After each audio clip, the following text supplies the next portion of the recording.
Friends, ఎలా ఉన్నారు? బాగున్నారా? ఇదేంటంటే ఫ్రెండ్స్, ఈ ఎండు బఠానీలు అంటారు కదా ఫ్రెండ్స్, వాటిని నేను నానబెట్టి అందులో కొంచెం సోడా ఉప్పు వేసి ఒక 10 గంటల సేపు నానబెట్టాను అనమాట. నానబెట్టిన తర్వాత దాన్ని ఏంటంటే ఉడకబెట్టాను అనమాట ఫ్రెండ్స్. ఇది కొంచెం మెత్తపడటానికి పడిన తర్వాత దీన్ని ఏం చేశానంటే ఆయిల్లో ఫ్రై చేస్తాను అనమాట ఫ్రెండ్స్. నేను ఆయిల్లో ఫ్రై చేసి దాంట్లో ఏంటంటే ఇది కూడా వేసాను అనమాట ఫ్రెండ్స్. ఏంటంటే జీడిపప్పు కూడా వేసాను అనమాట ఫ్రెండ్స్. కనిపిస్తుంది కదా, దీంట్లో బాగా ఆయిల్లో ఫ్రై కాగే ఆయిల్లో ఫ్రై చేసేసాను అనమాట.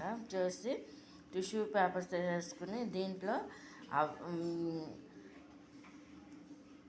ఆయిల్ అంతా కూడా లాగాలి కాబట్టి ఫ్రెండ్స్ మనకి టిష్యూ పేపర్లు వేసేసి వేడి మీద వాటిని ప్యాన్ కింద పెట్టేసాను అనమాట ఫ్రెండ్స్. పెట్టేసిన తర్వాత ఆయిల్ అంతా లాగుతుంది కదా ఫ్రెండ్స్. లాగిన తర్వాత అప్పుడు ఏంటంటే దీంట్లో మనం సాల్ట్ కారం కలిపేసుకోవాలన్నమాట ఫ్రెండ్స్. ఇది కలిపేసుకుని ఈ విధంగా చేసుకున్నాను అనమాట ఫ్రెండ్స్. ఇది ఒక 10 days ఉంటుంది అనమాట ఫ్రెండ్స్. ఇదేంటంటే బాగా డ్రైగా కూడా చేసుకోవచ్చు ఫ్రై, లేదు మెత్తగా కూడా ఉండేటట్టుగా కూడా చేసుకోవచ్చు అనమాట ఫ్రెండ్స్. ఇది కనుక మీకు నచ్చినట్టు లైక్ చేయండి, షేర్ చేయండి, సబ్స్క్రైబ్ చేయండి.